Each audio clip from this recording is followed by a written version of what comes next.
Ko'z davleniyasi oshishining sabablari va belgilari qanday?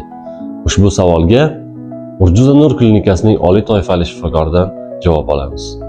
Ko'z ichki bosimining oshishi bu glavkoma deb yuritiladi. Bunda ko'z ichki bosimining turli xil sabablar tufayli oshishi va ko'ruv nervi tolalarining zararlanishi bilan kechadigan jarayon.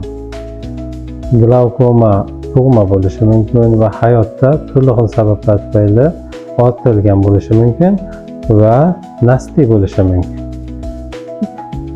Yopiq burchakli glavkoma degan holat bor. Buni yurtdoshlarimizga xalqona sifatida tushuncha berib qo'ymoqchiman. Bunda ayniqsa shom payti ko'zda va bosh sohasida kuchli og'riq, ko'zni qizarishi, svetga qaraganda ko'z oldida kamalaklarning ko'rinishi, qayt qilish, ko'ngil aynishgacha boradigan jarayon hisoblanadi.